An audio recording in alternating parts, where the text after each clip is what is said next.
Finally, Tez. Welcome to the Tezdown.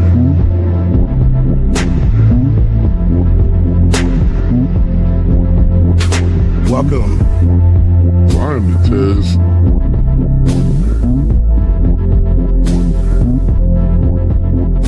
Mic check 1 2. Welcome.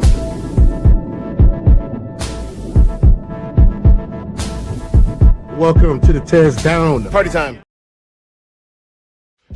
Under Section 107 of the Copyright Act of 1976, allowance is made for fair use for purposes such as criticism, comment, news reporting, scholarship, research, education, and parody. Under this act, fair use is permitted use of copyrighted content that might otherwise infringe on the exclusive rights of copyright holders. The Tezdown podcast is a platform for entertainment and education. Edutainment, a blend of education and entertainment, emphasizes content that informs while it entertains. The views expressed in this channel's commentary do not necessarily reflect or represent the views of the hosts, and may not always reflect the complete or verified accuracy of information presented. All content, including commentary, analysis, and discussion, falls within the legal parameters of fair use. We make no claims to ownership of any third-party content. This is the Tezdown. Sports unscripted, culture unfiltered. Thank you for understanding.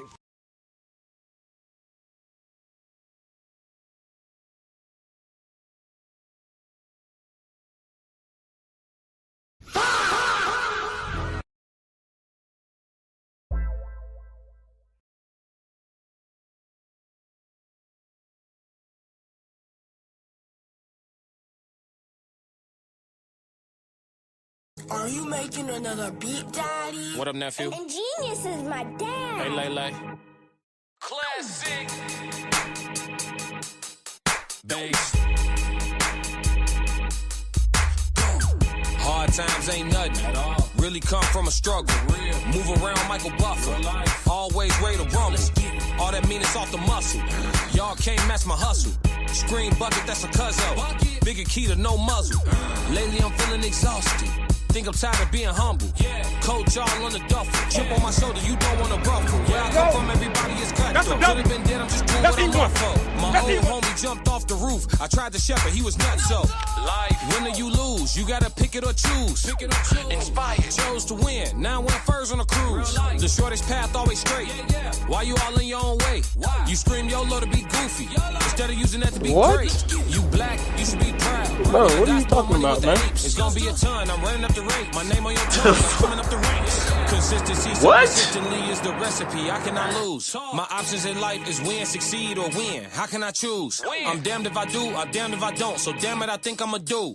Survived a lot, I could've died a lot, but I'm here, got nothing to prove. Woke up, inspired. Woke up, inspired. Woke up, inspired. Woke up, woke up, feeling inspired. Good morning, everybody. Welcome to the Tezdown.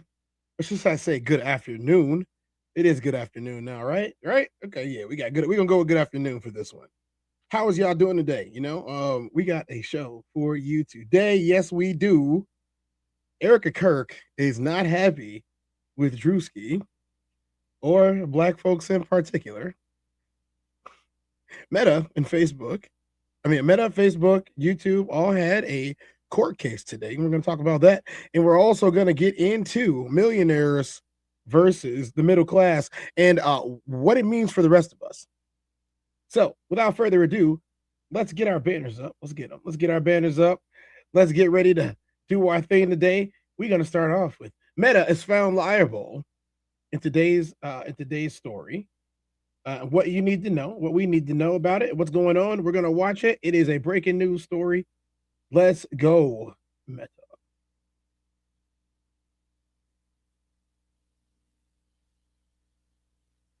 I'm Meg Oliver. We continue with our breaking news coverage out of Los Angeles, where a jury found tech giants Meta and Google liable for failing to warn its users about the dangers of their social media platforms. The jury voted to award $3 million in damages, with Meta responsible for 70% of that and YouTube on the hook for the remaining 30%. The 6-week trial has featured high-profile witnesses, including Mark Zuckerberg, the CEO of Meta Platforms, Adam Mosseri, the head of Instagram, and Christos Goodrow, the vice president of engineering at YouTube. Jurors also heard from the lead plaintiff, a 20-year-old woman identified as KGM, along with her therapist, whistleblowers, and experts on social media addiction. She says she became hooked on YouTube at 6 and Instagram at 9, and that was by age 10 she was struggling with depression, isolation, and self-harm. The landmark decision comes after Meta was found liable in a separate case over child sexual exploitation on its platforms in New Mexico. The jury ruled Tuesday the company violated state law by failing to warn users about the dangers of its platforms and protect children from sexual predators. Meta was ordered to pay $375 million in damages. The company plans to $375 million. But who are they paying it to? That's the question. At least that's the question for me. appeal the decision. We want to bring in CBS News senior business and tech correspondent Jolene Kent, who joins us from our Los Angeles bureau. Thanks so much for being with us. I just want to start with, what was the reaction when the verdict was announced? This is a major moment. I've started to hear from families from all across the country who I've interviewed over the last 15 years covering the impact of social media on children, young people, and families. And what we're starting to hear is a sense of hope mixed with relief and a sense of, okay, what's next? The idea here is really centered on what the jury has found in Los Angeles. They found that Meta and YouTube are both liable on all charges. And yes, $3 million was decided as the amount that should be awarded in damages to the plaintiff, KGM, who's now 20 years old, as you put earlier, who says she became addicted to these products early on in her life. We have to remember that Meta is a multi-billion-dollar company. This is just a drop in the bucket. But what is the larger point here? This, along with the New Mexico case, could set precedent for the thousands of other cases underway across the country. Multiple other state attorneys general have brought similar cases against Meta, YouTube. So considering how much money she sued them for, and she was one person who won this case, now that there's legal precedent, what's stopping everyone else from going after Meta and YouTube? At what point are they going to shut down instead of paying out these lawsuits? This might be interesting. I want to listen to this a little bit more and see what other questions that they have. They might answer for us that I don't have to ask just yet. Snap, the parent company of Snapchat, this decision and what ultimately comes of it, plus New Mexico, are likely to have a major influence on how those cases proceed in the legal system. Now, what we know is that there was 8 days of deliberation here in Los Angeles before the jury was able to come to a decision. In New Mexico, it was a 7-week trial about child sexual exploitation on Meta's platforms. And that jury was able to come to a decision in just 1 day, less than 1 day. And so this is an inflection point after years and years of so many parents, young people themselves asking for the federal government, for example, Congress, to tell us about it, McKinnon. Like, what would be the complications from the app being down that might cause you issues? provide regulation of these tech giants. That has been a giant failure. At the state level, there has been some minor regulations passed by state legislatures, and yet still these problems persist when it comes to mental health. Meta says in response to the Los Angeles Superior Court case, this decision here, that they are evaluating their legal options right now, and they expect to have more to say as the punitive damages are assessed. But this is a powerful moment for any family who has children on social media, all of the victims who have been impacted by similar issues that KGM brought up in her case before LA Superior Court, Mag. Jolene, a powerful moment indeed. As you mentioned, it's not looking good for Meta. And I, as a parent with 3 teenagers at home, I know that everybody out there is asking the same question. How quickly do you think it is possible that this could force these companies to change how they operate? So the case in New Mexico, for example, in May, we expect a bench trial from that court as to determine what should happen or what will be demanded of Meta in terms of changes to their platform. But let's remember, Meta plans to appeal that case. Meta is also evaluating the legal options here in Los Angeles. And so many of the legal experts. Well, of course, Zuckerberg's going to appeal it. I don't blame him. I mean, we've known this for years, that social media is highly addictive and it altered the society. I mean, we knew this. We've known this for at least 25 years, right? You would think so. People who were on the internet already at that point in time, up until now, I think all of us will tell you that we knew exactly what was going on. So I don't know what the terms and agreements might be, or the new policy changes is, because we might be getting a whole new wave of privacy policy changes and user agreement changes in all of these apps because of this.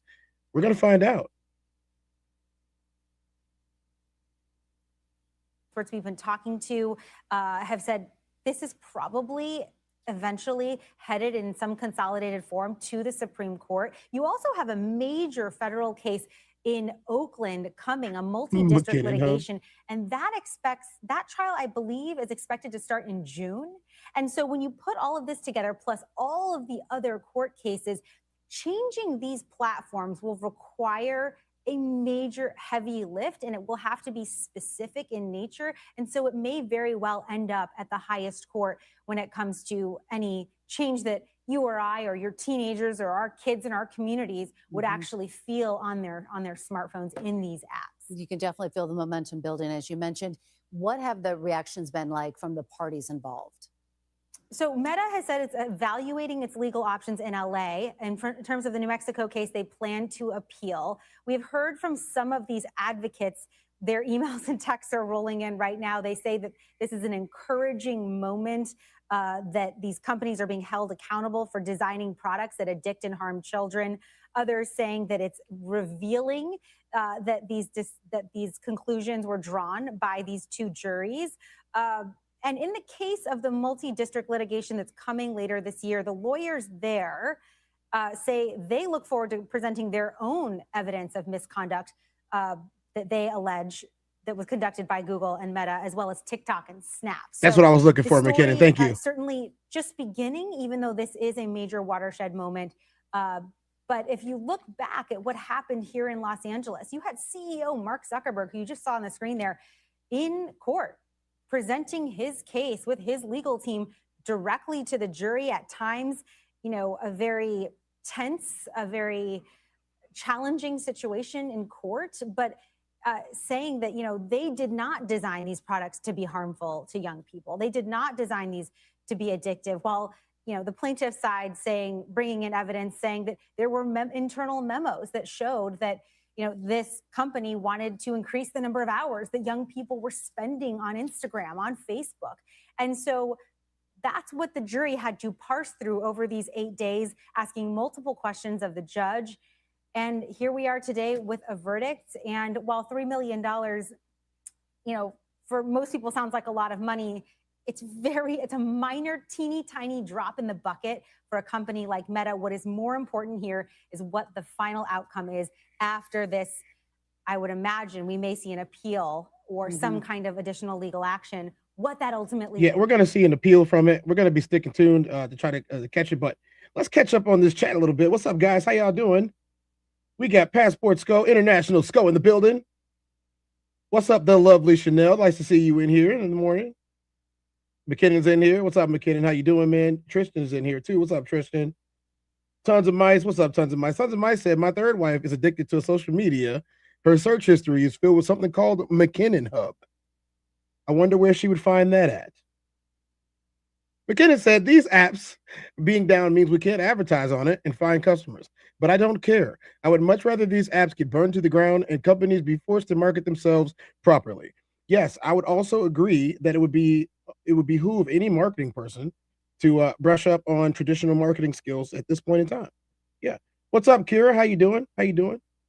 Tons of Mice said, that's what I was looking for, McKinnon. Thank you. Exactly what I hear from my third wife's bedroom when she's online. And McKinnon said, Tons of Mice, that's right. That's right where she wants to be. So how are y'all doing this morning?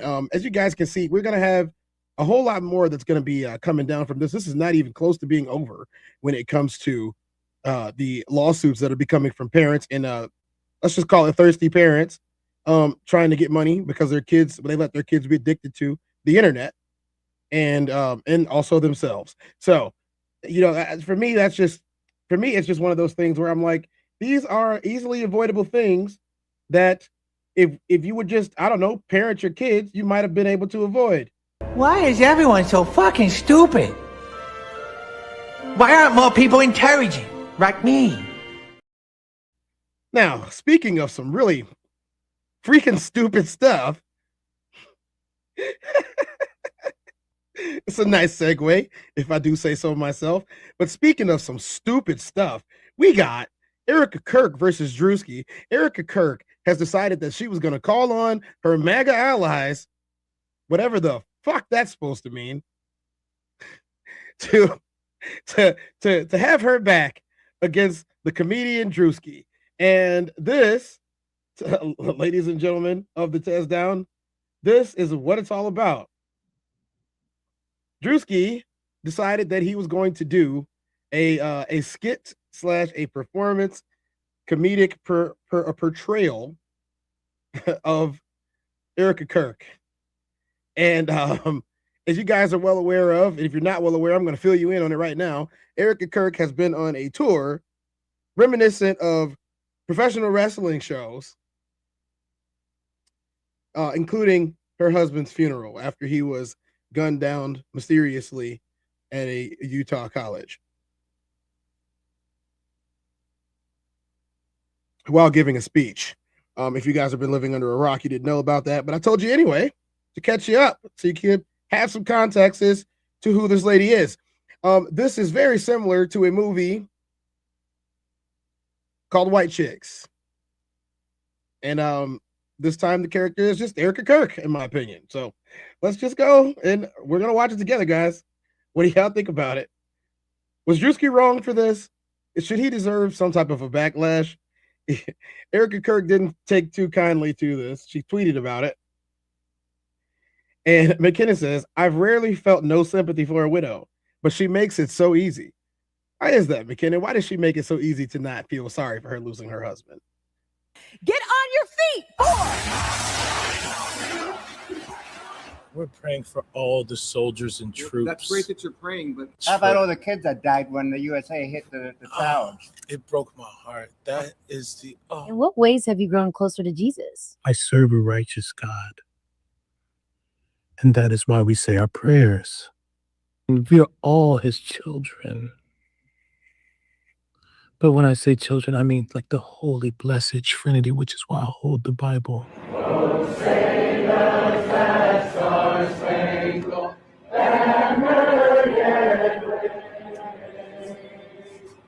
We have to protect all men in America, especially all white men in America.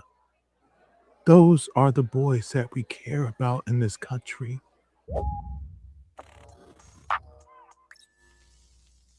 You just watched a snippet from a skit posted by comedian Druski where he parodies how conservative women act in America, as he put it in a tweet where he shared it. Now, even though he didn't explicitly name Erika Kirk, I mean, the pyrotechnics as well as the fake tears were dead giveaways that she was obviously who he had in mind when he made this skit. And as you might have guessed, conservatives did not take too kindly to this. But I want you to guess the specific reason why they were offended by a black man satirizing a white woman and the collective conclusion that they came to because he did this. I'll give you a moment. Yes, you are indeed correct. They found it particularly offensive because he was doing whiteface, which is understandable given the history of whiteface in America and how black people use that to discriminate against white people. And also they deduce that this now means that they could do blackface. You see, because it's not fair that black people get to do racially insensitive things while white people aren't allowed to do that. I mean, never mind the fact that they do racially insensitive things. Right-wing influencer Lily Gaddis posted. First of all, McKinnon, that was Druski pretending to be Erika Kirk. This was Druski pretending to be Erika Kirk. That wasn't really Erika Kirk. That's Druski. That is not the real Erika Kirk. But also, you're lacking sympathy because she is a psycho and she is phony and she is fake and she's very hard to root for. That is why you lack sympathy for her. You have every right to lack sympathy for her. She comes out to pyro like I don't know, like she's Shawn Michaels or something similar, spinning around and throwing her hands in the air. They might as well have played Sexy Boy. You know? What up, Malachi? How you doing, man? Nice to see you in here this morning. But yeah, that was Druski pretending to be Erika Kirk. Let's go. America, as he put it in a tweet where he shared it. Now, even though he didn't explicitly name Erika Kirk, I mean, the pyrotechnics as well as the fake tears were dead giveaways that she was obviously who he had in mind when he made this skit. And as you might have guessed, conservatives did not take too kindly to this. But I wanted to guess the specific reason why they were offended by a black man satirizing a white woman and the collective conclusion that they came to because he did this. I'll give you a moment. Yes, you are indeed correct. They found it particularly offensive because he was doing whiteface, which is understandable given the history of whiteface in America and how black people use that to discriminate against white people. And also they deduce that this now means that they can do blackface. You see, because it's not fair that black people get to do racially insensitive things while white people aren't allowed to do that. I mean, never mind the fact that they do racially insensitive things. Right-wing influencer Lily Gaddis posted a video of herself in blackface last October for Halloween. You need to listen to black women when they speak, okay? And white pro-Trump rapper Forgiato Blow just released a song titled White N-Word, where he says the N-word dozens of times. And last year, by the way, the same individual released a song about lynching people. Nonetheless, they think that there's a double standard because there's outrage when they do it, but not so much when black people do it. Okay, so I can't believe that I have to do this, but I need to explain why this is not a double standard in case any conservative stumbles upon this video. It's not a double standard because there's no history of white people being oppressed and dehumanized by black people because of the color of their skin, you dipshits. So that context is very important, but they're too stupid to realize that. And quite frankly, they just want an excuse to be explicitly racist as if they weren't already explicitly racist without an excuse. But I guess that they're going to racism even harder now because their sensitive white eyes have been tarnished by the sight of a black comedian dressing up like a white woman. Now, it's not the first time that Druski's done this. He's also dressed up as a redneck and went to a NASCAR race. But this time, he apparently went too far by going after a sacred cow on the right. As the New York Post reports, Druski sparks outrage after dressing as Erika Kirk in latest skit. Quote, "This is too far." And they write, the black comic painted his skin and sported a white suit, blue contact lenses, and blonde locks as he mocked the Turning Point USA CEO in his How Conservative Women in America Act sketch, which has racked up more than 40 million views on social media. Druski's skit began with Erika dancing as pyrotechnics went off around her in a send-up of Charlie Kirk's memorial service before answering questions from reporters about the Iran war in imitation of White House Press Secretary Caroline Leavitt. Quote, "This is too far, man. You were completely disrespectful during NFL honors, and now you're making fun of Erika Kirk, whose husband was brutally assassinated. This ain't it," conservative commentator John Root wrote on X. Now, as you also probably could have guessed. Yo. I just want to ask the question. How often do they make light and make fun of stuff that happens to, I don't know, brown people, Mexicans, black people, all Asians? I mean, just on this, is Jack Black from Mexico? Don't you want to leave the taste of the glory? See what a taste like.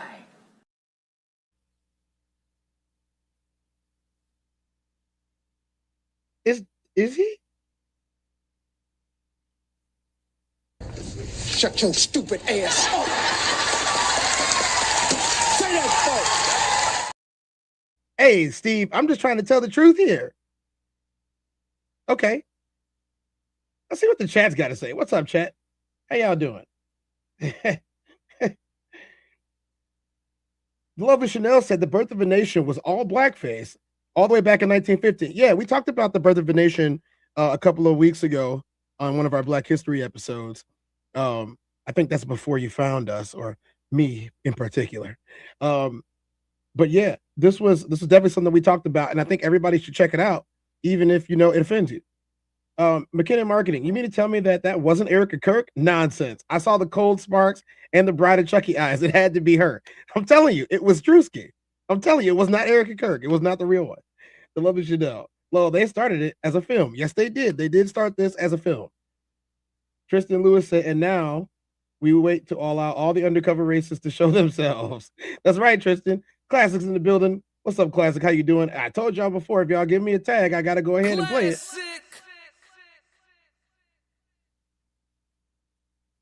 What up, Classic? The Lovely Chanel said, oh, please. We know what happened to Charlie. Yeah, right? Mm-hmm. She happened to Charlie.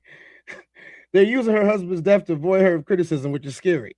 Once again, if you are a good husband, you are going to be the covering over your household. Kira Chanel. If dish it but can't take it, we're a person or people. Tristan Lewis, what up, classic? Oh man, I gotta do it again. Okay. Classic. Don't worry, y'all. It was free. It didn't cost me nothing that time.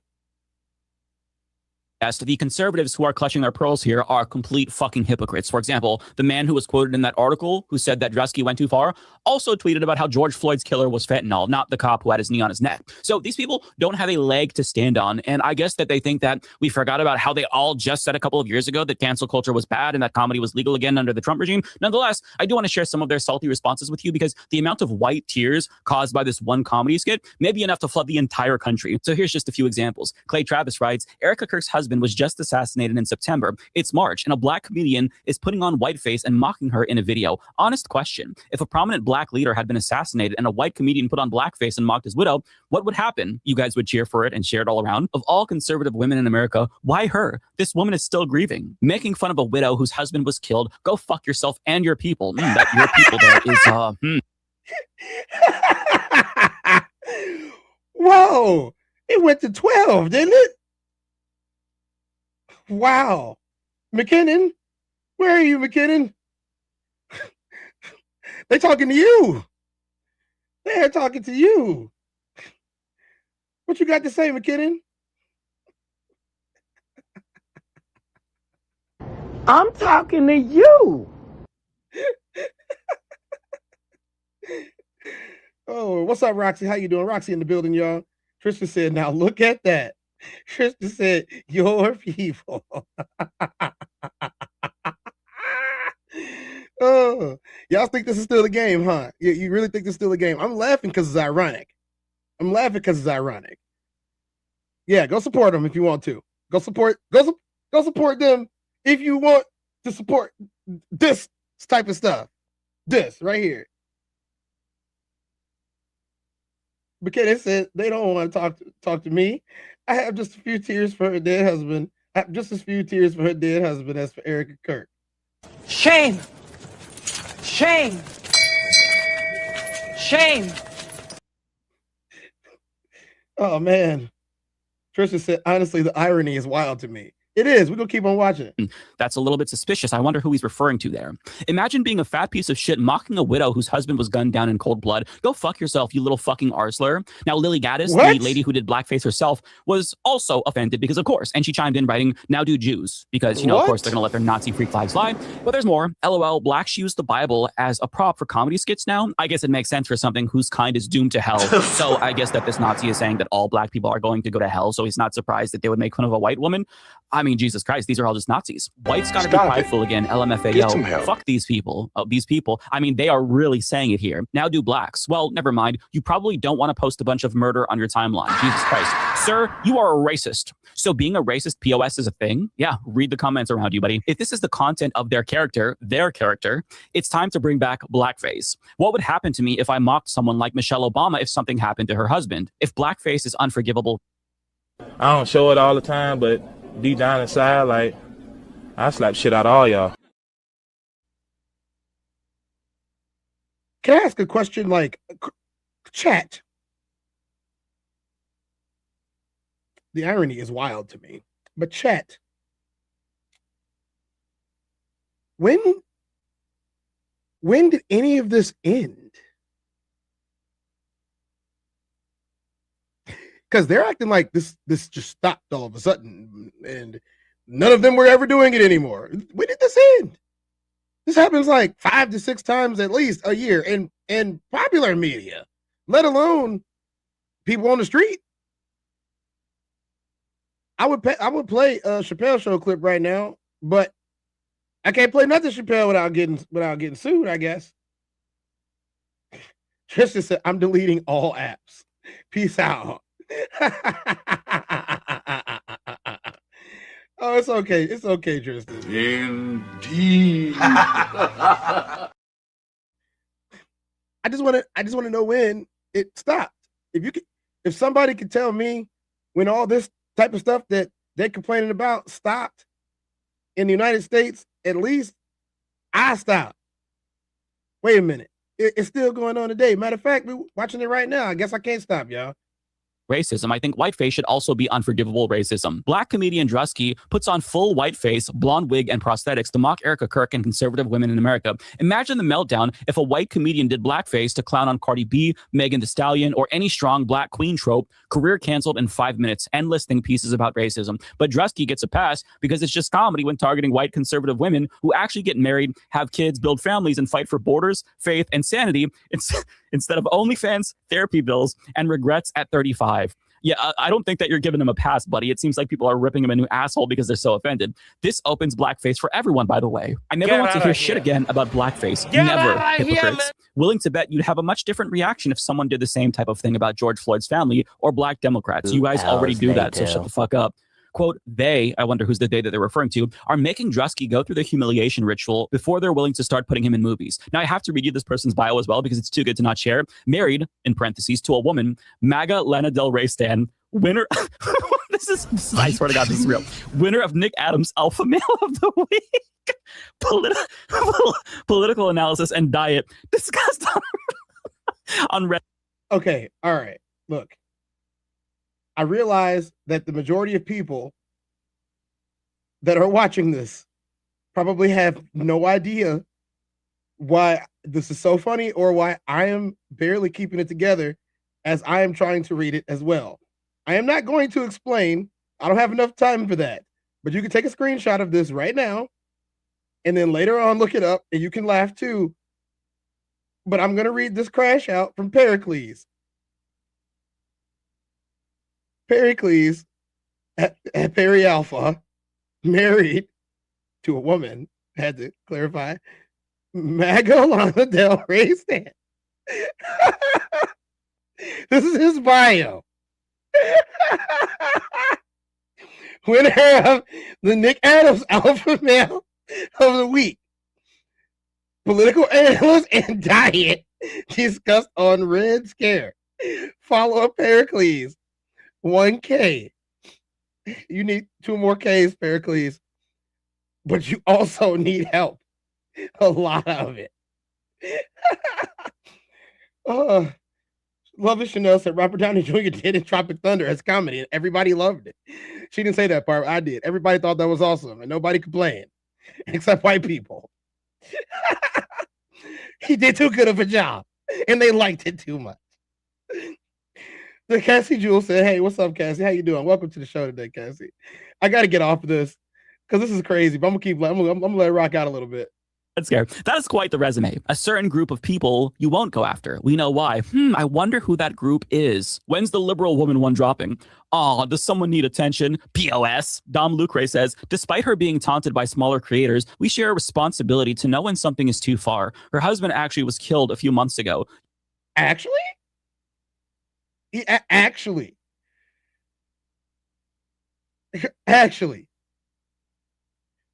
as opposed to not actually, theoretically, hypothetically, allegedly.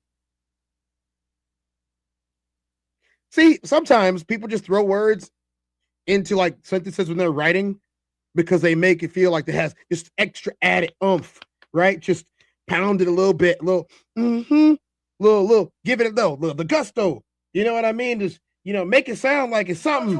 Taste of the glory. See what a thing's like. Just give it a little bit more bark. Shadow, relax, Shadow. Shadow. But in reality, when you write words like that, we know what happened to him. We all watched it on Twitter. I wasn't the only one, right? Y'all watched it too? There's Szechuan sauce on this. I didn't eat anything with Szechuan sauce. Maybe Godzilla did it himself. I don't know. Not bad. Not bad. I don't know what's going on with this, man.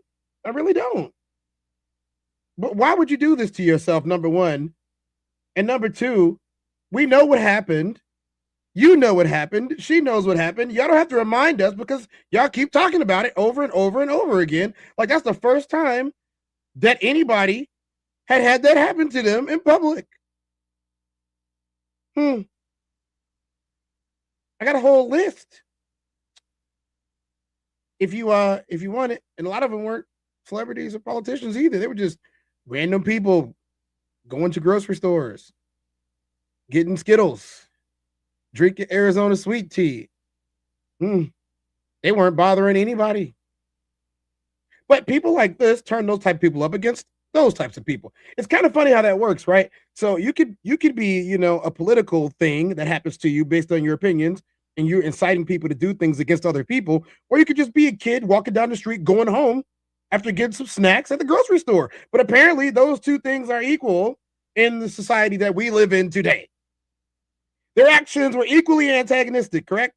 Or was one person famous and rich and white, and the other one just a black kid doing what black kids do, and that's go to the corner store to get some candy in a cheap drink.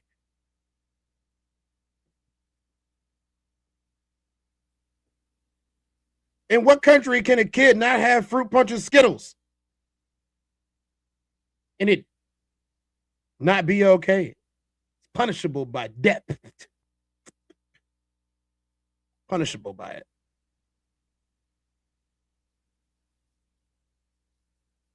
I feel like having a nice big cup of MAGA tears.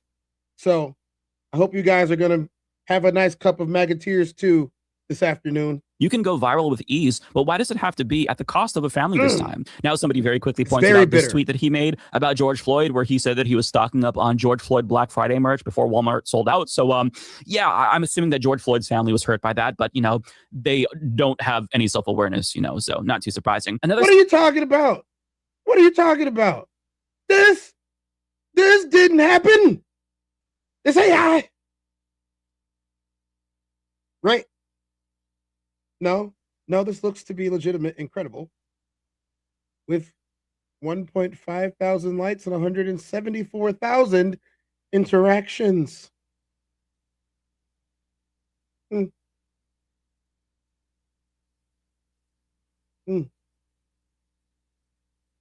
always hated the fact that they used this distorted image of this man whenever they wanted to mock him. But, I guess because he's just a guy, he's just a black guy, and black guys are evil, right? It's okay. Or just, I don't know, 3/5 a human. Does that sound familiar to what they have been saying this whole time? So not too surprising. Another sad male comedian in drag slapping on a wig to, quote, roast Erika Kirk. Nothing screams creative genius like a grown man punching down at a widow by mocking her appearance and grief for cheap laughs. Talent so thin, you need someone else's tragedy just to get a giggle. Erika's running turning point. You're playing dress up. Who's the real joke? Oh, got him. Bro really spent hours getting dolled up like Erika Kirk just to mock women. Hey. If you are here to insult my blackness, could you please use your own insults and not mine? That would be preferable, in my opinion. Don't try to talk like me. You can't talk like me or my peeps. I said peeps, not the marshmallow ones. Who actually build families, vote for secure borders. They keep going down the list again. Vote for secure borders and don't need 47 pronouns to feel special. Not to pile on, but you're kind of a piece of shit for this, brother. At least she's not a fat slob. There's that. Yeah, make fun of a woman whose husband was assassinated just 6 months ago. Real funny. This is not funny at all. Further proof that the left cannot mean or make jokes and that they are low IQ, bitter clowns. They also shared Elon Musk's "go fuck yourself" quote, as did this person who writes, "Is this a joke? You think this is funny? Making fun of Erika Kirk? You're a disgusting piece of you-know-what." And people in the replies also shared old tweets from this individual where he makes fun of... Can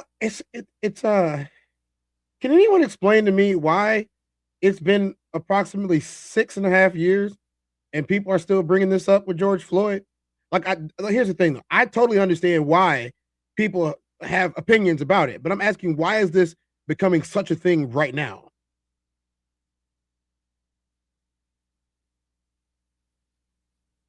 There's a lot of stuff that's been going on, y'all. Nobody sees it? Oh, hold on. Let me ask my accountability coach. What do you think, man? I agree. I agree. What do you think, though? Rage bait? It's rage bait. Yes, it is. I have to thank you, personal accountability coach. It's my personal accountability coach is myself, if you guys didn't know. It's rage bait. They want to get you talking about something that's true, that's sure to trigger you, so that they can, in turn, make it look like they have just as much to lose as you have apparently lost. They want to bait your rage.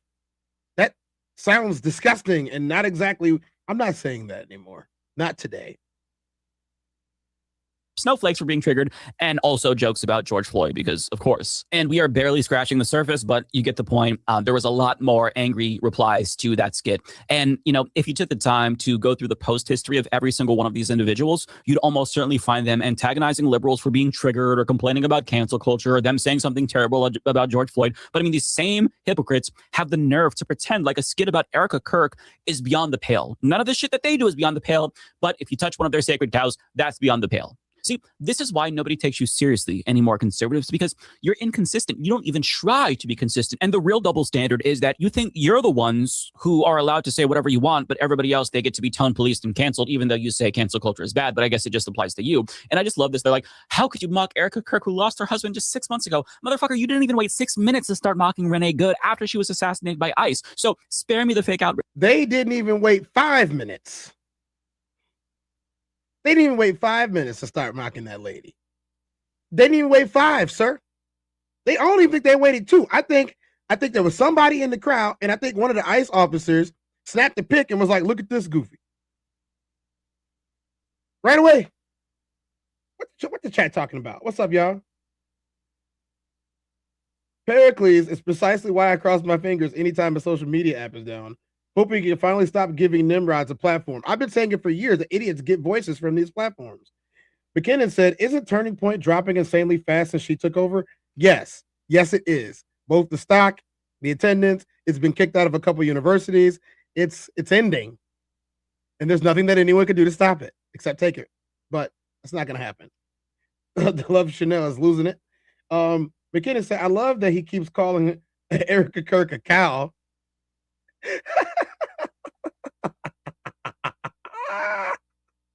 Oh man. Either all of it's offensive or none of it is offensive. And we know that you're full of shit because you very clearly have different standards for conservative comedy versus liberal comedy. And it's hilarious to me that they think that sharing Musk memes is some sort of an own when he's the same guy who said this during a ketamine-induced frenzy. I mean, the sort of the left wanted to make comedy illegal, you know? Like, you can't make fun of anything. So then it was like, comedy sucks. It's like, nothing's funny. You can't make fun of anything. It's like, legalize comedy. Yeah. Yeah. You're so funny. You're so funny. Yeah, he's so funny. We're going to watch that again.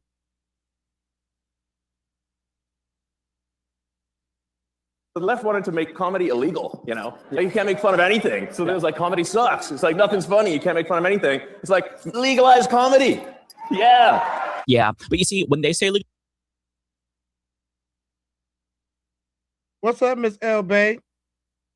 Did you find Elon Musk's stand-up to be particularly funny? I didn't. He's not funny at all. Funny looking. Not funny though.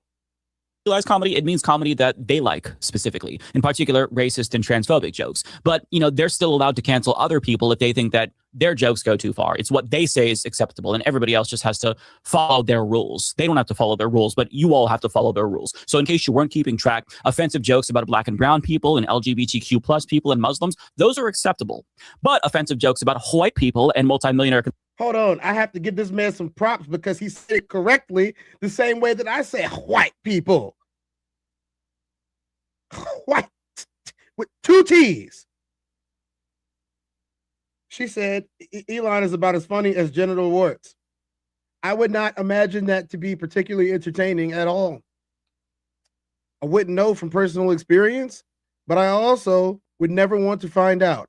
And if you have, my thoughts are with you, unfortunately. What? Everybody say it with me. What? What? Okay, that's too many times already. Let's keep going. Conservative influencers, those jokes are not acceptable. Fuck off, you petulant, triggered little snowflakes. You are so full of shit. And I love how they're like, well, this means that we get to be racist and do blackface, as if you were holding back before. Suck my dick from the back. It's just so crazy how conservatives hate the taste of their own medicine. But guess what? You are the ones who wanted to do away with respectability. You elected Donald Trump. I could not have said it better myself. This is a crash out, y'all. We are witnessing a crash out from the other side today.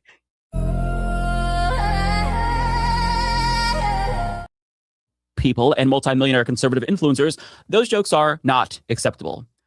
Fuck off, you petulant, triggered little snowflakes. You are so full of shit. And I love how they're like, well, this means that we get to be racist and do blackface, as if you were holding back before. Suck my dick from the back. It's just so crazy how conservatives hate the taste of their own medicine. But guess what? You are the ones who wanted to do away with respectability. You elected Donald Trump, who claimed that cancel culture was ended when he came back into power. So what's good for the goose is good for the gander. So if you're going to dish it, you better be able to take it. Otherwise, shut the fuck up, you losers.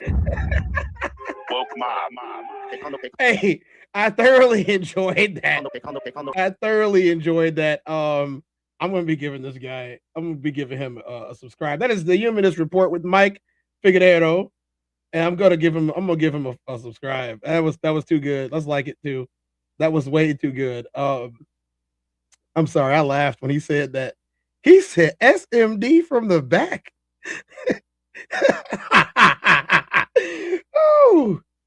Oh man. He came for all the smoke today. God damn, Jimmy. This some serious gourmet shit. Well, y'all, let's look at what the chat's talking about. McKinnon crashed out too. Yep, y'all saw McKinnon lost it too. So one of the things that really starts to bother me a little bit every time we start to have these conversations is people seemingly forget that what's good for the goose is good for the gander. Except when the gander doesn't want it either. So I would love to find out when, again, I asked this question earlier and I'm going to ask it again. I'd love to find out when this ended. I would love to find out how this ended and when the people had stopped doing blackface and had stopped talking crazy about black people and everything that happens to them, had stopped labeling them domestic terrorists. I mean, just yesterday, we watched a video on my page about a guy who shot his own police car up. Shot his own car.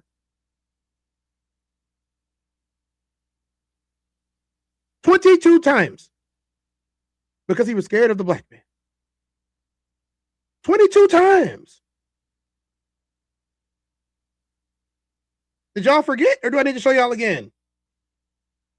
I'm gonna show you again. I'm gonna show you again because apparently y'all forgot.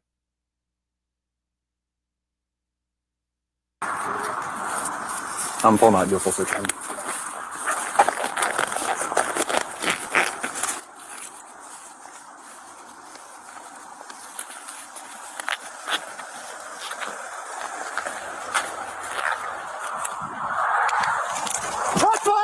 Shots fired! Shots fired! Shots fired! You know.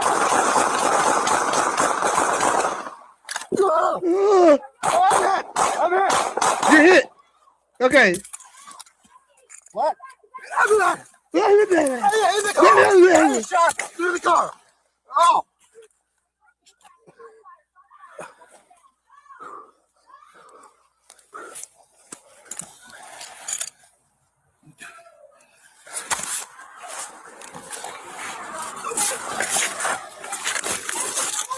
I'm good. I feel weird, but I'm good. You feel weird? You just let off 22 shots. You reloaded and started shooting again. I'm good. I'm good.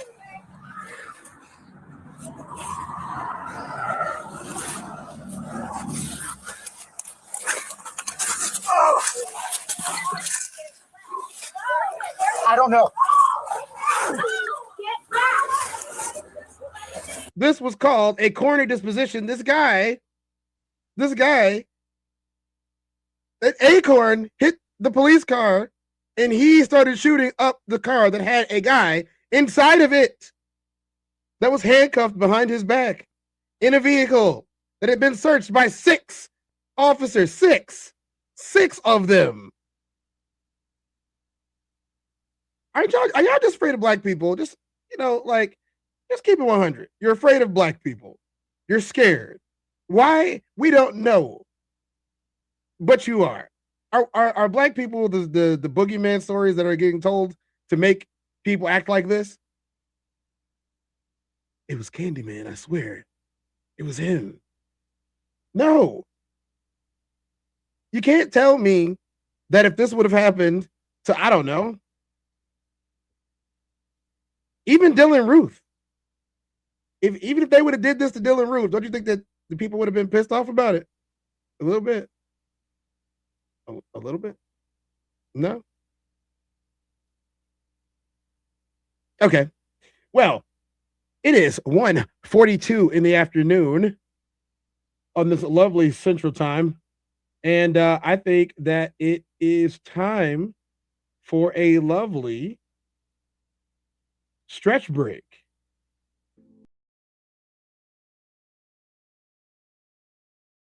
Tezdown, stretch down, y'all. Let's go.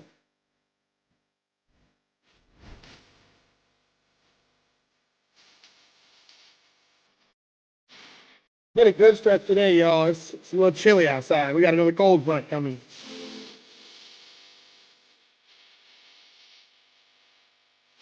Yeah, my muscles are so. I went way too hard on the heavy bar. Back, everything's sorted in. If I don't have time for a massage, I'm gonna stretch it on out. Let's go. Neck. Give me 10, y'all.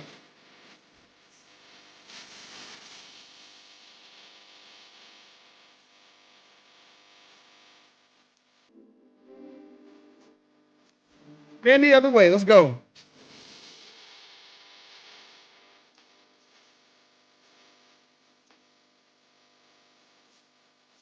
Give me a deep breath with this one.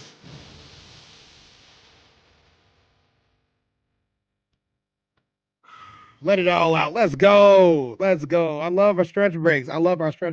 And we got another segment for y'all today. It's not over. What's wrong with y'all? It's not over. We got a whole other segment. I ain't introduced no cards. I ain't told y'all about what's going on yet. No, we got a whole other segment. Y'all better sit down and chill. If you haven't had a chance yet, please make sure that you hit the like and the subscribe button. You would be helping me out greatly by hitting the like and subscribe button, and I would appreciate it too. And in the meantime, why don't y'all set me free while I get this together for the last one. Hit the like and subscribe. Make sure you join our Discord channel. You want some exclusive? You can get them from our Discord channel. Make sure you check it in the chat. I will be a lot more active in the Discord channel. I have put it in the chat. You can click this link and become part of the Raw Society Coalition community. Set me free. They think ill about me, they still around me. Lord God, please set me free. I ain't going out like Gandhi, bet it won't be nobody next to me. Cause I'm watching the people I'm loving the closest way more than the people I don't. Cause the people that hurt me the most in this life be the people that's locked in my phone. They made a mistake, I gave them some grace. I make a mistake and they won't do the same. People be dishing out what they can't take and they take what they cannot get back to the game. I'm unforgiving cause I'm unforgetting. I harbor resentment, I know what you did me. I am not Jesus, it ain't no repentance when I'm on a mission and moving relentless. Been here before, I know the feeling. Think it's forever, the end to be chilling. Mike Jackson, my life is a thriller. Close to midnight, I turn to the villain. Boundaries over sparing your feelings. Sebastian gone, you can cry me a rip. To be great, you gon' have to be different. When you say it, they gotta know that you meant it. Long as your actions match your diction, people gon' know that you standing on business. A lot of experiences come with this wisdom. I'm only giving you what I've been living. Enlightened now, but still remember the time my mind was a prison. Enlightened now, but still remember the time I felt like a victim. I remember.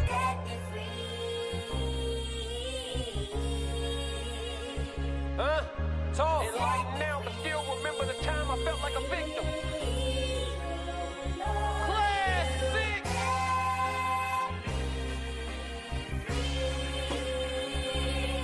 Yeah. Lord God, All right, y'all, let's go. let me fly, huh? They think ill about me, they still around me. Lord God, please set me free. I ain't going out like Selena, better won't be nobody next to me. Cause I'm watching the people I'm loving the closest way more than the people I don't.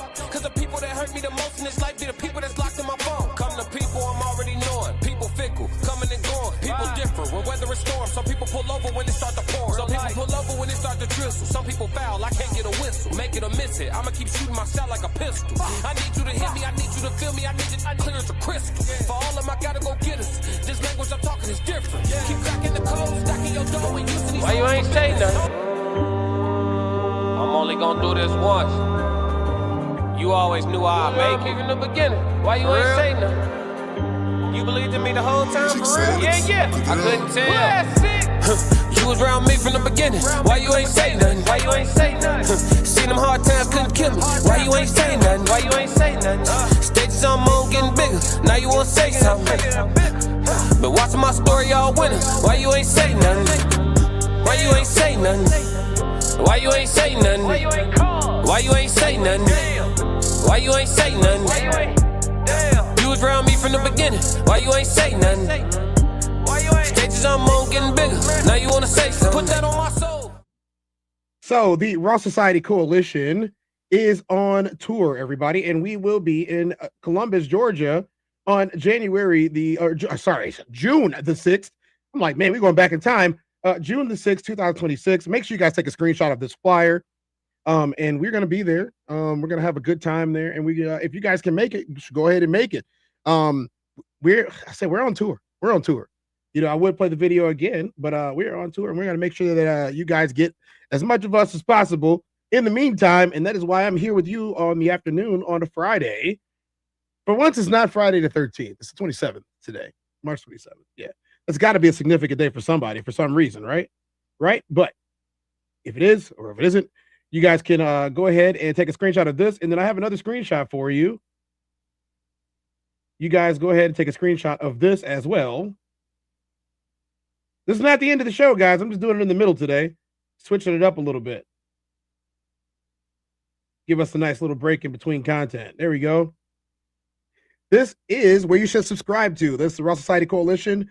You have the Raw Society Coalition, the Classic Codes, Souls of Thought, Uncle Plug TV, Conversation with Soft Rain, excellent show last night, and the Tezdown, which you are here right now speaking to Tez of the Tezdown. I will say that if you want to get round the clock content, you can go ahead and do that. You can also go ahead and check out the show where it all began for me, as well as where I appear and friends of the show. Where this is the Ben Podcast. If you guys want more news, you can go ahead and get it from there. That is the Ben Podcast as well. You guys can be able to get more news there, a little bit more in depth than what I have done for you today. This is a conversation with Soft Rain. Comment says, pull up on us live singles and soulmates 90s edition, June the 6th, 2006, 26. Ooh, if it was 2006, ooh, I'd be a dangerous man. At 8 p.m. in Columbus, Georgia. Tickets and event details on tinyurl.com. Golga-RSC. Make sure you guys go ahead and get some of that. And McKinnon says, I stretched as hard as I could, but I still couldn't stretch as hard as white people do to be persecuted. And that is a fact. McKinnon, thank you for the wonderful stretch that you had with the Tezdown today. And we're going to move on to our last segment of the day, guys. Maybe our last segment of the day. We'll see how much time we got. It's a question that has plagued us recently, not forever, but recently. The question is, whose fault is it? Are you really not doing enough? This is Millionaires versus the middle class. This should be good. I don't know what direction that it's going in. You guys are going to get it the same way as I'm getting it. Raw. Once again, no pun intended. You guys get to stop that. I go in raw. That's another show. Shout out to Steve and Larson. You guys are always awesome. Love watching your show. It's called Going In Raw. It's about wrestling. Regular professional wrestling. Never mind. You wouldn't get it. You wouldn't get it. If you don't get the joke, you don't get the joke. It's okay. I don't want to beat a dead horse here. I don't want to beat a dead husband here.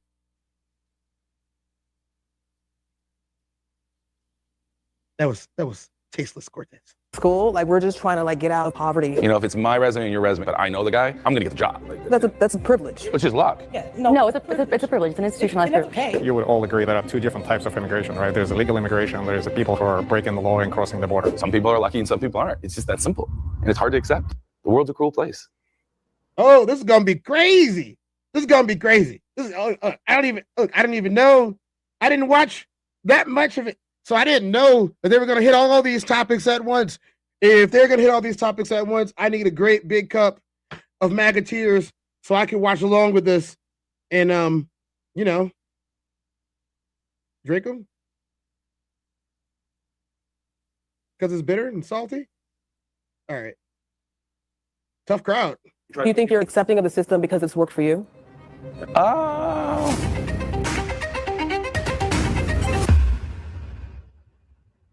There are institutional and systemic barriers that prevent some people from becoming successful. I don't know if Whoa. It was unanimous? All right. anyone that has millions of dollars has ever ridden a bus. But you don't understand that your day would be 4 hours to get somewhere back and forth as opposed to a 20-minute drive. And so the shift in all these things that happen are highly destructive.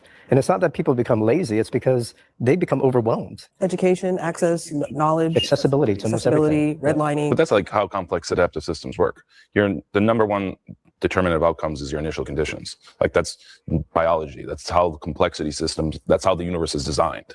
So, you know, it just is what it is. Like, you know, like that's how the nature of the fabric of biology is. And so, you know, we can sit here and complain how it's not equal, but that's just how it is. Like, of course, it would be a utopian society where everybody, but then we could have that if we had, like, imagine we had unlimited energy, right? Because money is just stored energy, right? Like, that's all. You go to work, you expend your energy, they give you dollars, right? And that's where the real disconnect is. You're getting dollars in exchange for your energy, but then the dollar is losing its value and you don't know how to offset that. So then everything gets a little bit harder. And more energy you put out. And so, but all my point is on this is like, there's for sure barriers. Like if you're in a club, you know the right people, your network is your network. And this is how the world works. And like, I don't really think there's any way to unwind that. I mean, it's interesting to hear you say that it's a fact of biology in the universe, and we know that these are man-made systems. We know that these are man-made policies. It's not that, you know, the universe or God or our biology has determined that it's right to redline. These are man-made policies. That's not just how it is. It's how you, as someone who has been born into capitalism, has experienced the world and as like life views have been shaped. So if we're thinking also about, you know, racialized capitalism, we're thinking about the institutionalization of white supremacy. It's really interesting to see, honestly, how that's coming up in this room by way of how I'm hearing like, or I'm just kind of, struck by hearing that it's like a fact of biology and the universe, that these are barriers. Sure, but I guess what I'm trying to say is like, if you just think about an actual like Sierpinski's triangle or something where it's where you start has the most, this is just math, like the most determinant outcome is based on your initial condition, not what you do. Man. Like, I mean, look, you go to Chipotle, the guy who's grilling the chicken's working hard, right? There's a lot of people working hard. And like, I think that's the whole American dream thing is like, you want to believe that if you work hard, that you get results, right? And I think that's what we're talking about here. But what I'm trying to tell you is most of it's just luck. Where you were born is the most important thing in determining outcomes. Now you can overcome that for sure. No question. But I'm just telling you, like, what do you think of me? It's you know, it just, that's how the systems work. Like, and that's how you can do it in a non-human system. And you can see this as well. And that's what I meant by biology. Like, there's all kinds of complex science that like just shows this. Yeah. Feudalism and monarchy has been the norm throughout history. So we had an aberrational period where democracy and like the people had a moment. But like, I'm just saying, over the history of humans, feudalism is what's reigned. I get the history. I ask, have we not evolved enough? Are we not educated enough? Why can we not use AI to take us out of that? Because maybe that's just how humans are derived, like the top of the pyramid. And a lot of the people who make it to the top are not good people. And that's all I'm saying is and people, so like, how do you protect against that? A sociopath can be functioning. That's my point. And I think that's the point, right? Oh, for sure. I'm not disagreeing with that. No, and I'm not but I'm just saying it is what it is. I was running game on you. Wanted to get the money. I'm just more accepting that is the structure of how things work. And like, we just try our best, basically. Do you think that's how it should work? How it should work to change that? Oh, sure. I mean, I would like it if everybody just said, we're all having pina coladas and had no worries, for sure. Absolutely. Like, I'm a normal guy. I'm just telling you. Oh, I'm a normal guy. I'm a normal guy. Not that one. Hey, I'm just a regular guy. We should be having pina coladas on the beach. No mofo. People want to pay their bills. People want to have affordable gas, affordable health care, affordable schooling, and affordable places to live when they work 50 hours a week. That's what they want. They don't care about pina coladas on the beach because they need food in general. You see what I'm saying? There's no way that a gallon of milk and a gallon of gasoline cost the same thing. Why does a carton of eggs cost so much? They're eggs from chickens.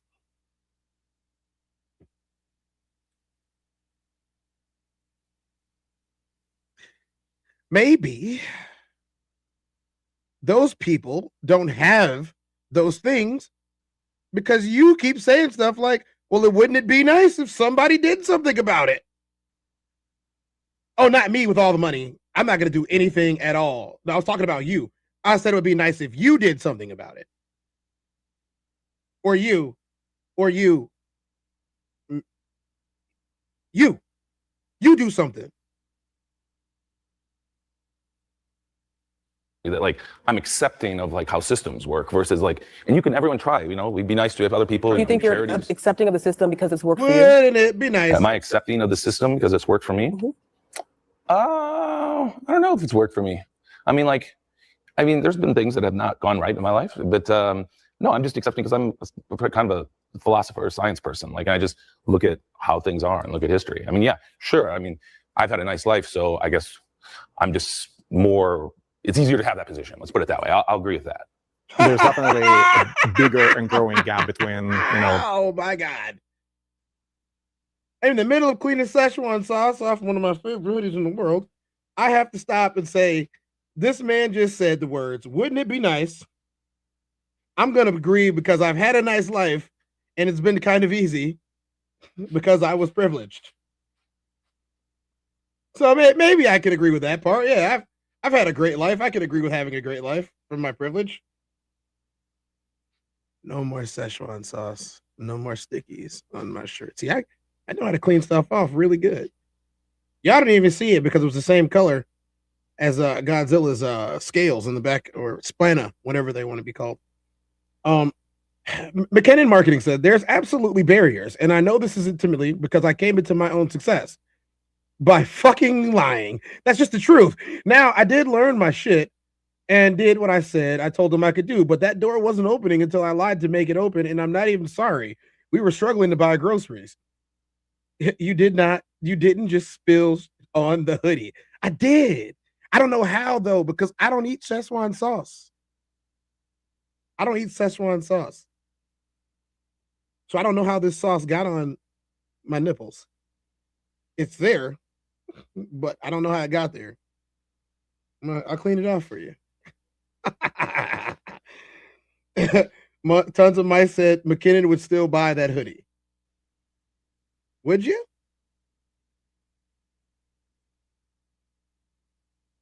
Would you?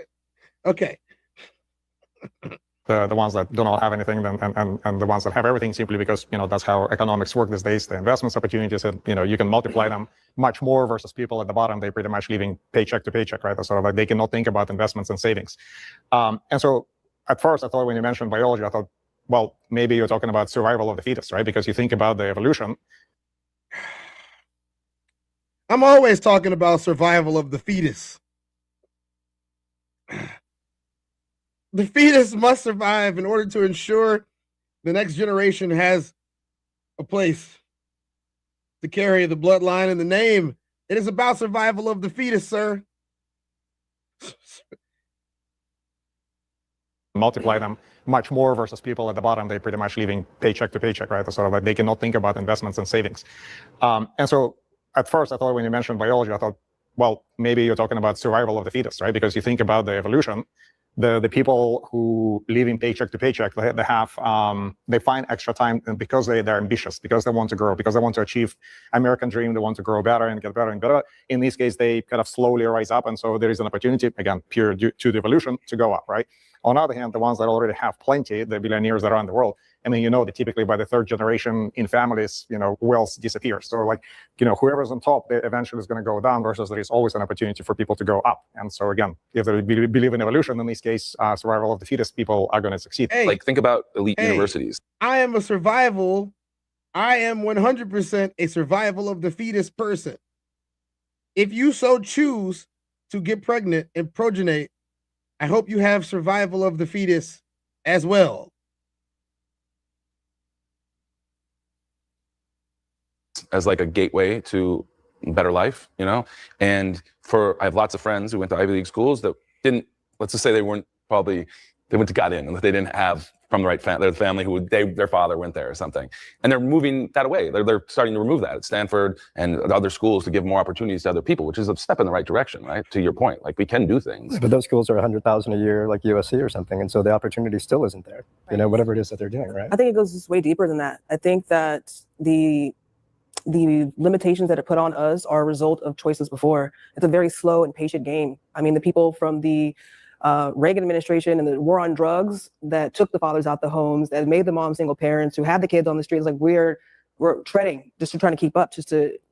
So many systematic things have been put in place that affect us years later.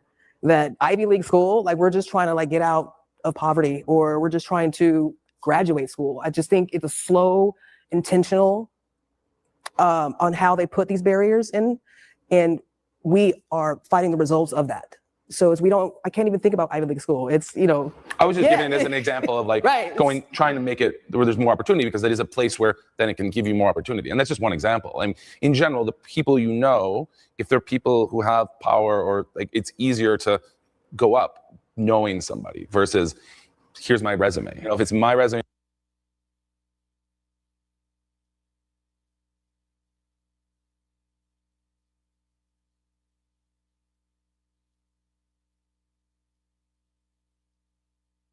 Shit, Negro, that's all you had to say. in your resume, the same thing, right? We have the exact same resume, but I know the guy, I'm gonna get the job, if it's just same, and that's just what I'm trying to say, is that that's a privilege. It's just luck. No, it's a privilege. It's an institutionalized and that's privilege. okay. There's nothing wrong with privilege. Privilege is luck. Yeah. I mean, you didn't deserve anything. Isn't that what privilege is? Like you're saying you didn't deserve to have that advantage in essence? I just think about it as luck. It's not necessarily a thing about deserving this. It's more so about this thing about an inherent advantage that you have been able to have. Yeah, but why though?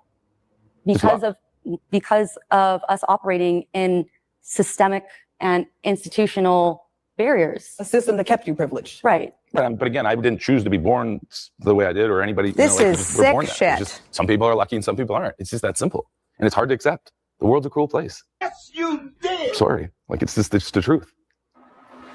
The American dream is dead. So, I mean, before we go to that one, I gotta say, it's kind of ironic that that's the way that it comes out. And the thing that makes it worse is that the other two guys didn't even bother disagreeing with him. Oh yeah, your resume doesn't mean anything because I know people. All that schooling that you paid for doesn't mean nothing because I know people. And if I know people, I'm going to get in and you're not.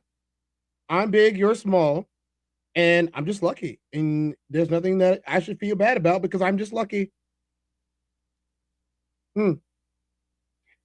Now, see, here's the thing. I'm not telling someone to feel bad because they had great parents. I'm not telling someone to feel bad because their parents took good care of them or because they had an inheritance that was passed down. I'm not saying that about anybody.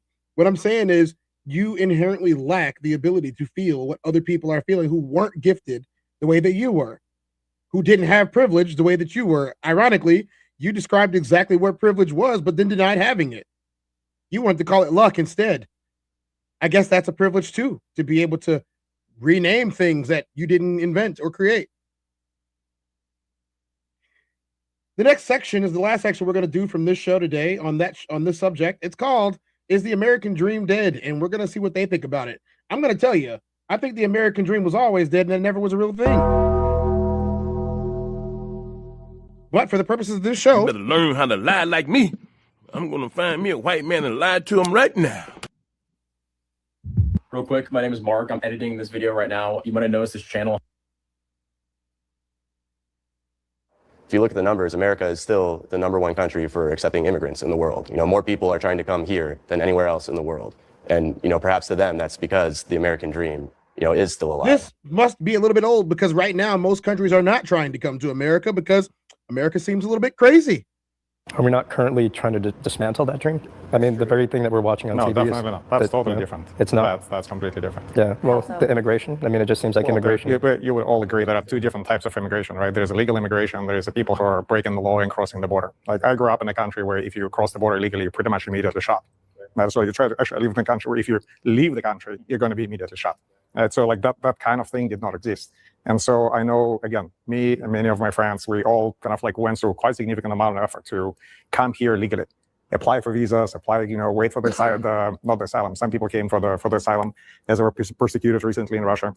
But there's legal immigration, so like that's what sort of I completely support. And of course, any country actually would benefit from it. And America significantly benefits from it. Japan, for example, significantly doesn't benefit from it, if that's the right expression. They barely allow any immigration whatsoever. And as a result, the country is declining.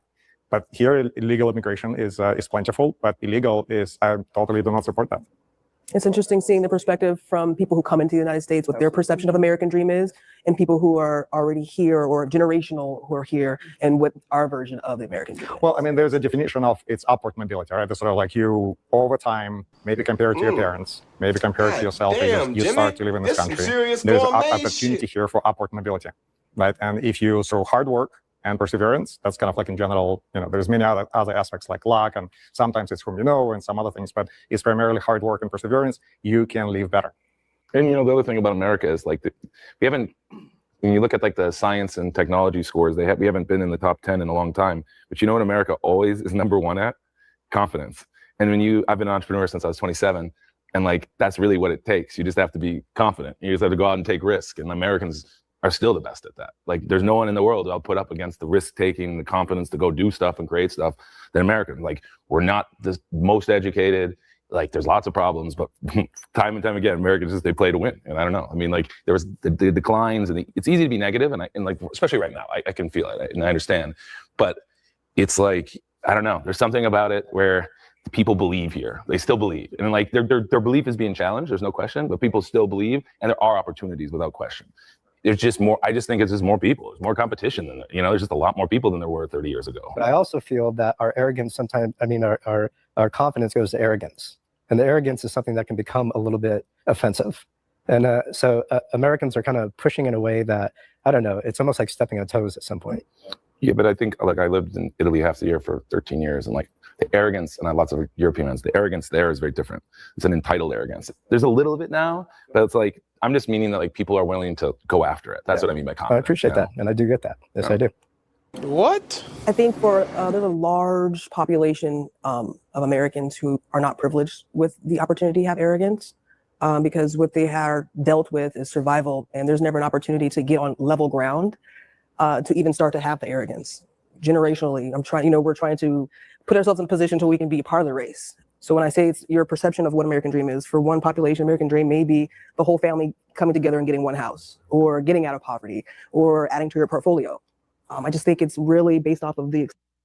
I'm gonna stop for McKinnon's comment. He said, "You just have to be confident in the face of struggles people are facing. He has to be the most detached, privileged mentality I've ever heard." Jesus. Yeah. See, here's the thing. When you have people that are set up this way, there's almost no changing their mind. I lost a pretty good friendship that I had for years with somebody because they turned into one of these people. And it's kind of sad, to be honest, because these people can't see the forest for the trees, if you know what I'm saying. They want to just try to lean back on this rhetoric that everybody should be like this when they're like this because of their privilege. They're like this just because of their privilege and no other reason. They have no other reason to be like this, guys. It's not even a genuine conversation that they're having. They're really just talking to themselves and puffing their own chests out.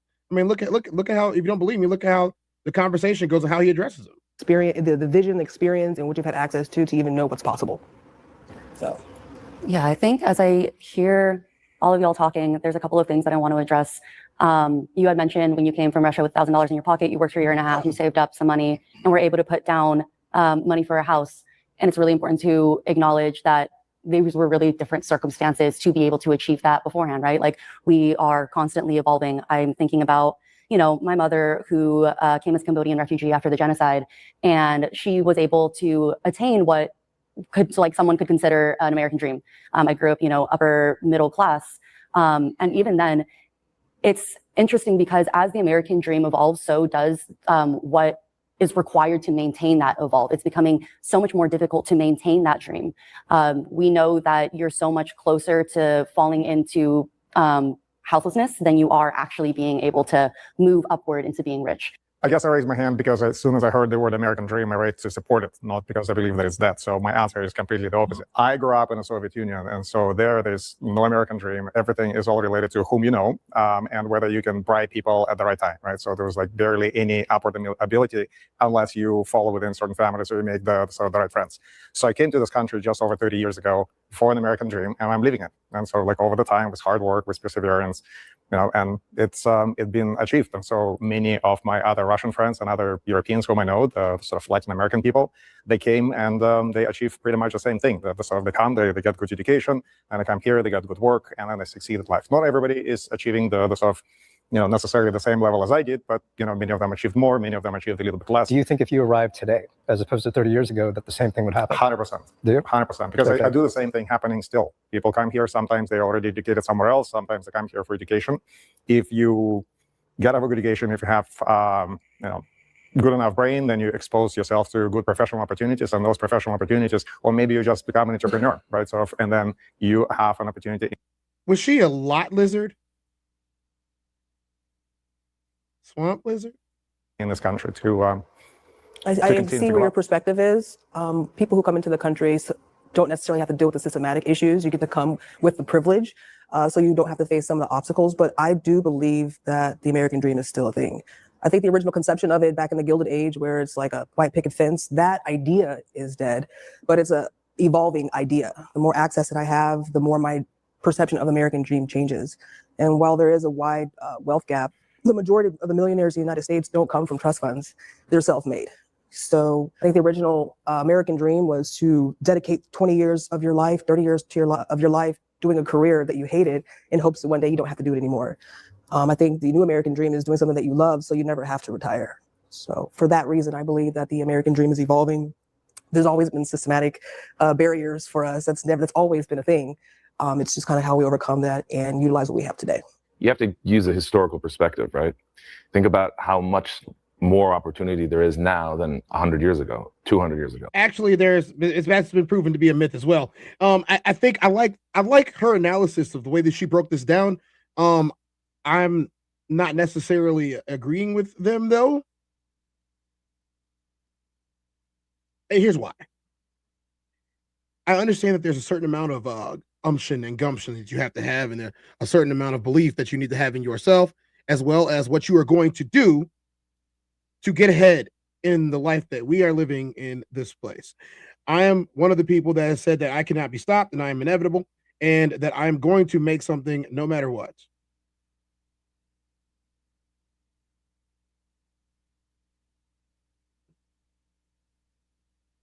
That's what I say. But I am under no.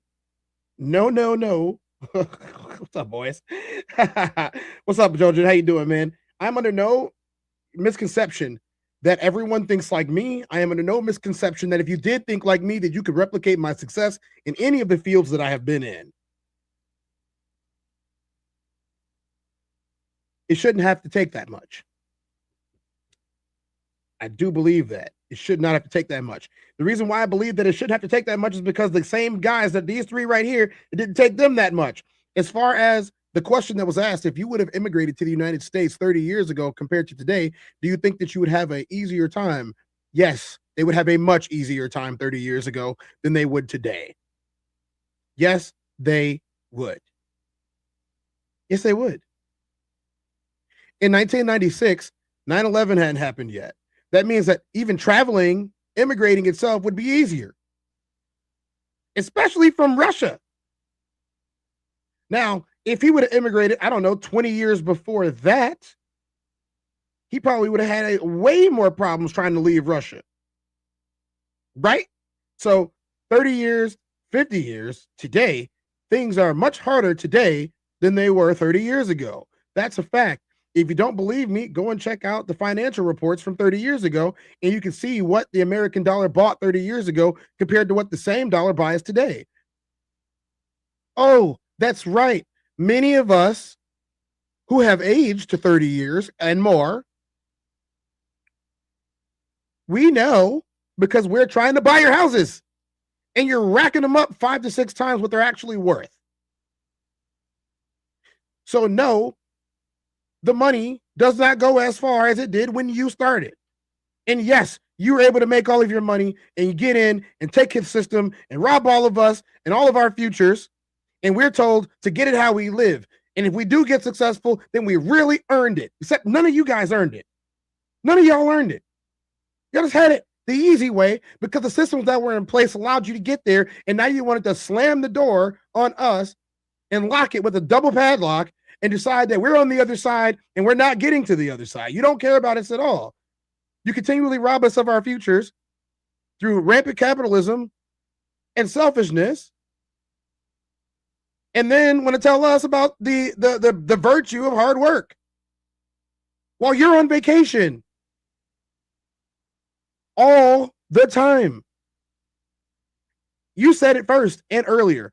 The value of your labor equals your life, not the money that you get for it. And that's where the inequality comes from. That is why the millennials, are so pissed off about all of this, is because we watched our grandparents, we watched our parents, which is these guys, we watched them do things that didn't make any sense and come out smelling like roses. And then we have to be perfect to get anywhere, to even have a house, to even pay these assholes rent. They don't have to be all that, do they, Tez? Yes, they do. Yes, they do. Yes, they do. Landlord specials. Let's let them close out on the subject. I mean, the thing about America is that it had a nice run post World War II. The whole world got destroyed, and so America ran a current account deficit or surplus and a capital account surplus, and the whole world was pegged to us. So we provided everything to everybody, and so it was a very easy opportunity. And so the 50s and 60s shouldn't looked at as like something that was normal. It was an aberrational period, like relative to history of any country. So like people look at that as a golden age, but it was a golden age. It was never something that was going to last. And so you have so many more people. The world's competitive. Everybody sees everything on the internet. So there's this idea of like, oh, the people are doing well. So then it feels that. But I think people work hard here. I think there's more opportunity. I lived in Europe and Italy for a while. And like he said, I mean, I never I've been to Moscow, but. I'm well traveled too. I know the joys of traveling. Except most people don't. Most people don't know the joys of traveling. Most people don't know the joy. I understand that I'm privileged in ways that a lot of people will never understand because I'll never tell them. But I will say this, being able to see how the rest of the world lives does kind of open your eyes in one way or the other. You either appreciate how much you do have and you learn what you don't need, or you turn out like this. What's the word, chat? McKinnon said, we've all been raised on television to believe that one day we'd all be millionaires and movie gods and rock stars, but we won't. And we're slowly learning that fact, and we're very, very pissed off. I understand, McKinnon. And that's why I'm a millionaire in my heart. I am the star of the best TV show in the afternoon every day, in my opinion. And I play a darn good guitar. I don't play as good as Mikey, but I play. I might show y'all one day, but probably not. That's for me in my den, in my space where, it's just me and my guitar, my dog, and beverage. Jamming out, rocking, blues, whatever we want to do. R&B, having a good time. It's private. You're never going to see it. None of y'all are going to see it. Nope. Ain't showing nobody. A lot of countries where there's not nearly as much opportunity. So relative to the opportunity set that was, I think that's probably fair, but I think there's still tons of opportunity here and people every day are getting things done. It's just it's more competitive in some sense. In the last 50 years, as much as we think that America is so far ahead, we're actually declining. Our strength in the world and the economy, everything is going downwards. And you could even compare it to like a Roman Empire. Is exactly with what you're saying, and I 100% agree, but it is the people at the top are still going to live their quality lives, but more and more, like a greater percentage is going to get that squeeze, and we're going to live in it. So are we learning from our history, or are we just going to go repeat it? You know, that's kind of the thing I'm saying. America is the greatest country on earth. We're going to do this one too. We're going to do this one too. Woo! My perspective is because this is my people's land. You know, I come from the Shawnee and Apache tribe between Kansas City and Oklahoma.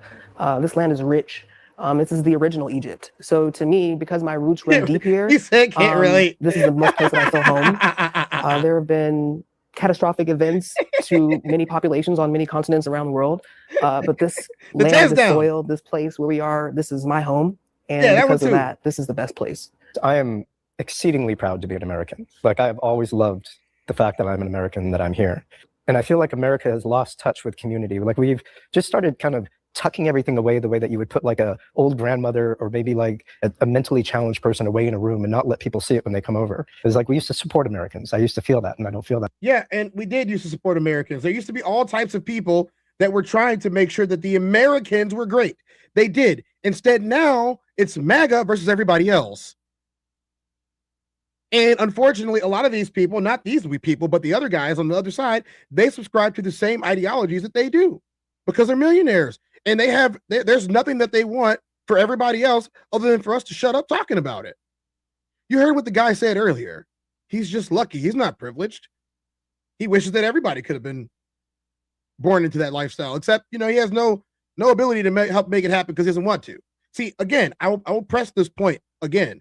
If you are one of those people who has a giant surplus of money that you cannot spend because it's too much, and you don't do anything about these crumbling infrastructures in the cities, then you are the problem. How can I don't know. Look, I've talked about this multiple times on this show and others. What could you possibly do with all of your money? Find ways to have renewable clean energy? Because donating to, I don't know, a wind farm, a solar panel farm, any of these things that you could probably do with all of this vast property that you have. Even your data centers, like, why don't you have solar panels on the roof? That would make a lot of sense, wouldn't it? No? All that space with nothing but hot concrete, reinforced steel and concrete, and not a single solar panel in sight. Not a single one. I've been watching them build a data center for about 6 months, not too far from where I live.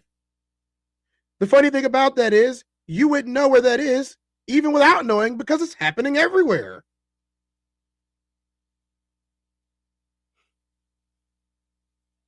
Me and my bud talked about these dilapidated oil fields in Texas the other day, where there's no more oil in there, all dried up, and there's just all this equipment just sitting there.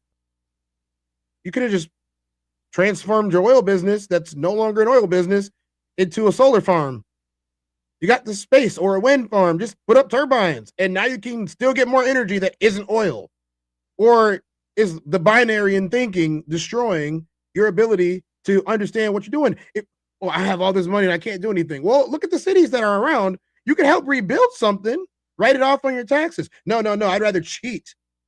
I'd rather cheat to get money off my taxes than actually spend it on, like, that's what it's all about, right? The tax write-offs are made for charitable donations, but if you're not actually doing any charitable donations, then you're just stealing. Am I off base here? Am I on base? Who's on first? Tez is on second. Not anymore. I am so grateful for being in a place, living in a place that has such diversity, but I really struggle because of this empire, because of the ways imperialism has shaped the world. You know, I hear us making a lot of comparisons between America and Europe, but the world is so much larger than America and Europe. It's significantly larger. And those are billions of people who have been negatively affected, to say that lightly, as a result of this empire. And so I can't discount that, and that makes me really stop firmly, meaning like, this is not the greatest country in the world, but I also don't think that any country is really the greatest country in the world. If only I wish, though, that America took seriously the land that it was on and its ability to really tend to it in ways. That island is called the Island of Relevancy, Tons of Mice. It's a thing already. It's the Island of Relevancy. And I am the tribal chief. Put your ones up. That tended to the health, Americans didn't. It was colonizers. No, of course. Right? Like, well, I'm thinking like original Americans. Original Americans. Colonizers is the reason why we're indigenous folks, for sure. Absolutely. That's all we need from this one, guys. You guys can check this out if you would like to, but we could definitely talk a little bit more about this, and we're going to right now. See, Bridget says, I'll donate and wouldn't even try to be slick. Thank you, Bridget. Donate and wouldn't try to be slick. I'm the same way. You give me all that money, I can do a lot of stuff. I'm going to feel good. Slap my name on it. Slap my name on it and build. If I'm a politician, this was suggested by Mikey as well. If I was a politician, I would build a whole bunch of wind farms or a bunch of other stuff and slap my name on it. Right? Legacy right there. All that open space that was being used for other stuff that's no longer being used for, but you won't let the land go because you own it, and you're just hoping that maybe it might sprout some oil again, even though that's not how any of this works. Oil is a finite source on planet Earth, as is all of the natural elements and gases. What is not finite and can't be quantifiable is energy from sunlight. We got a big old ball of energy just constantly bombarding everything in the solar system with its energy to the point of where it just it wipes away atmospheres from entire planets, where people think that they can live by spending Earth money to get there. Yeah, we can't even get to the moon. Look, the point that I'm trying to make about this is if you stop trying to be slick with the money, then the money could go where it needed to go. You wouldn't have to raise any of our taxes or anything because it's there. You're wasting it. The other day we did a video talking about how much the fake war, the Operation Fury is costing American people, and to the tune of about $2 billion a day. Don't you think that money would have been better spent somewhere else? Anywhere else? Anywhere else? What? Put it in the healthcare industry. Great. People are going to live. Put it in the public school system. Great. People are going to be smart. Put it in the college education system. People are going to be educated and informed. Throw it back into architecture. Oh, great. We're going to have architects and we're going to have new buildings that are cleaner energy and more sustainable. Maybe with a smaller carbon footprint. That would surely improve our qualities of life, right? You got a city of China, it's in China. China. How many times are you going to say China, Tez? I'm going to come. Oh. That was not my goal in saying China so many times. We know how many times he likes to say it, so I had to say it too. Did I get richer? Maybe I did. Who knows? Let me check my bank account as soon as this is over. I may have. Anyway. Put it into building a city, a community that's more sustainable, more green, with less carbon emissions. And I have a feeling that everybody's lives start to get better. Reintroduce planting female trees because nature needs it. And we're tired of pollen being all over our doorsteps and cars. Can't even get a car wash without your car getting dirty in 15 minutes from pollen. Pollen? Yes, pollen. Everybody's got emphysema and asthma, all types of allergies, and everybody's taking all these medications because of it. And my nose is probably running right now thinking about this. No, I'm good. I'm clear.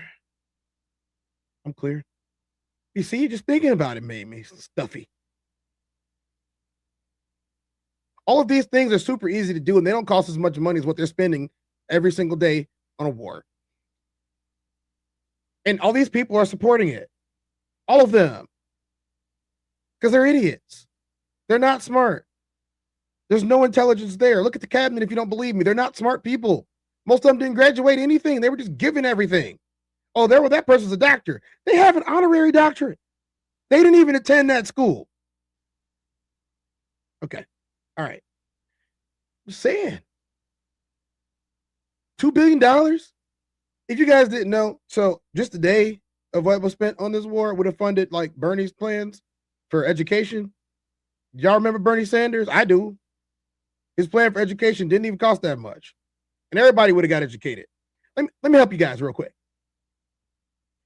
Maybe not in this country, but in other countries, they value education. Everybody gets to go for free, especially countries that were either built on the Western model. Those people get to go to college for free, like in the UK.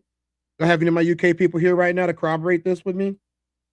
But they get to go to college. They get to learn stuff, actual stuff to help the community. Here, they're charging you arms and legs for it with a crazy interest rate that you probably would never be able to pay off because you're paying, I don't know, $80,000 a semester or $60,000 a semester. How could you afford that?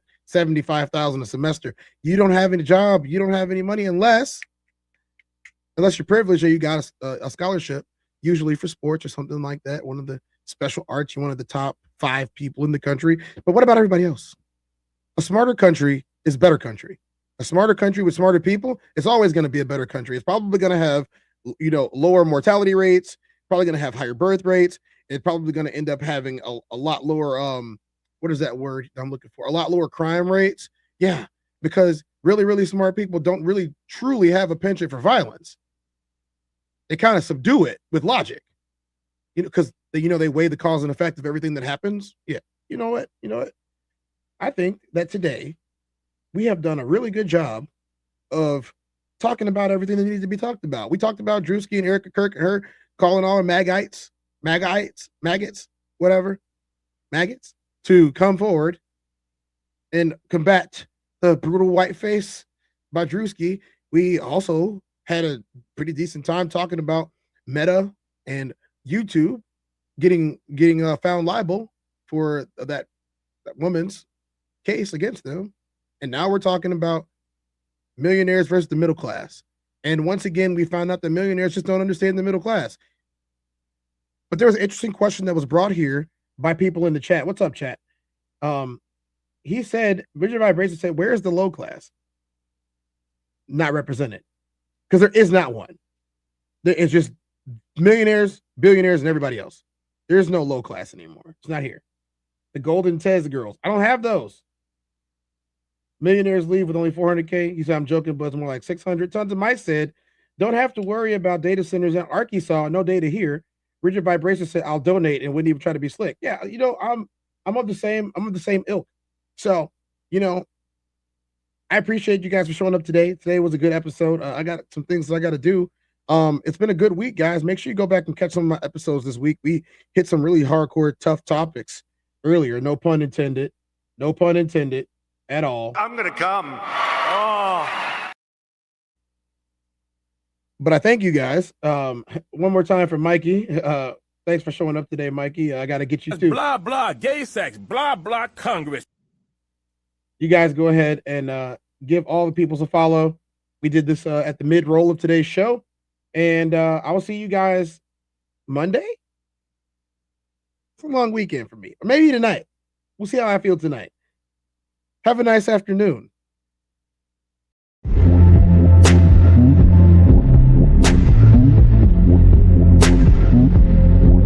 Finally, Tez.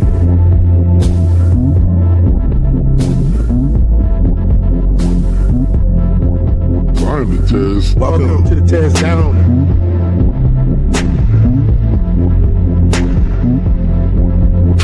Welcome.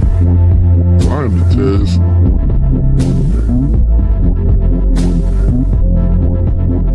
Mic check 1 2. Welcome.